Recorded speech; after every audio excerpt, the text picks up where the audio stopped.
Hello children, இன்னைக்கு exercise 4.2ல sum number 2 பார்க்க போகிறோம். ஸோ இதில் என்ன கொடுத்துருக்காங்க அப்படின்னா ABCD அப்படிங்கிறது ஒரு ட்ரபீஷியம்னு கொடுத்துருக்காங்க.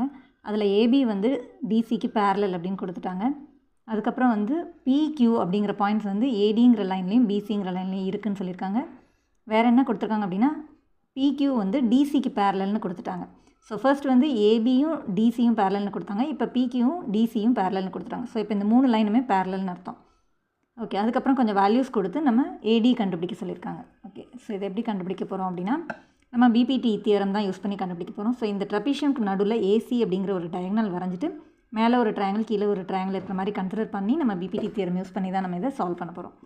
ஓகே, ஸோ ஃபர்ஸ்ட் வந்து மேலே இருக்க ட்ரையாங்கிள் எடுத்துக்கிறோம். ACD அப்படிங்கிற ட்ரையாங்கிள் எடுத்துகிட்டு அதில் வந்து BG இஸ் பேரலல் டு DCன்னு எடுத்துக்கிறோம். ஸோ இப்போ நடுவில் ஒரு லைன் வந்து பேரலாக இருக்குது அப்படின்னு சொல்லும்போது BPT தியரம் யூஸ் பண்ண முடியும்ல. ஸோ அந்த பேரலல் லைன் வந்து எந்த ரெண்டு சைட்ஸை டிவைட் பண்ணுதோ அதோட ரேஷியோ வந்து ஈக்குவலாக இருக்கும் அப்படிங்கிறது தான் BPT தியரம்.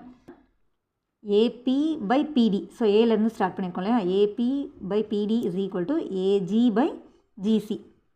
ஸோ எழுதியாச்சு. இப்போ வேல்யூஸ் கொடுக்கும்போது AP வந்து X, PD வந்து 18 கொடுத்தாச்சு. AGயும் GCயும் நமக்கு தெரியாது இல்லையா. ஸோ அதை அப்படியே எடுத்துக்கலாம். இது வந்து ஈக்குவேஷன் நம்பர் 1 எடுத்துக்கலாம்.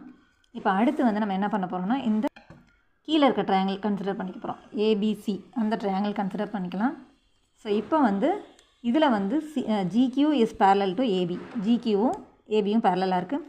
இப்போ இதில் வந்து BPT தியரம் படி அந்த பேரலல் லைன் வந்து எந்த ரெண்டு சைட்ஸை டிவைட் பண்ணுதோ அதோட ரேஷியோ வந்து சேமாக இருக்கும் இல்லையா. ஸோ இங்கே வந்து CG/GA is equal to CQ/CB. So CQ/QB equal to CG/GA. இதுக்கு வேல்யூஸ் கொடுக்கும்போது CQ வந்து 15, QB வந்து 35 போட்டாச்சு. இங்கே CG/GA. இப்போ இது வந்து செகண்ட் ஈக்குவேஷன் எடுத்துக்கிட்டோன்னா இப்போ நமக்கு ஃபர்ஸ்ட் ஈக்குவேஷனில் வந்து AG/GCன்னு இருக்கு இல்லையா. ஸோ இதையும் வந்து நம்ம AG/GCன்னு சொல்லி நம்ம கன்வெர்ட் பண்ணிக்க போகிறோம். ஸோ இப்போ CGயை வந்து GCன்னு எழுதிக்கலாம், GAவை வந்து AGன்னு எழுதிக்கலாம். எழுதிட்டு நமக்கு AG மேலே இருக்கிற மாதிரி இந்த செகண்ட் ஈக்குவேஷன் நம்ம ரெசிப்ரோகேட் பண்ணி ரெண்டு பக்கமும் ரெசிப்ரோகேட் பண்ணிக்கிறோம். ஸோ அப்போ தான் 35/15 இஸ் ஈக்குவல் டு AG/GCன்னு கிடைக்குது. இதை வந்து தேர்ட் ஈக்குவேஷனாக எடுத்துக்கலாம். ஸோ இப்போ ஃபர்ஸ்ட் ஈக்குவேஷன் தேர்ட் ஈக்குவேஷன் ரெண்டுலேயுமே வந்து AG/GC இருக்குது இல்லையா. ஃபர்ஸ்ட் ஈக்குவேஷன் நான் திருப்பி எழுதியிருக்கேன். ஸோ AG/GC ரெண்டு பக்கமும் ஈக்குவலாக இருக்கிறதுனால இந்த பக்கம் ரெண்டும் ஈக்குவலாக இருக்குதுன்னு சொல்லி ஈக்குவேட் பண்ணிக்கலாம். ஸோ இப்போ இந்த ரெண்டு பக்கமும் ஈக்குவேட் பண்ணி அதை கிராஸ் மல்டிப்ளை பண்ணி நம்ம சால்வ் பண்ணும்போது எக்ஸோட வேல்யூ வந்து 42 சென்டிமீட்டர்னு கிடைக்குது.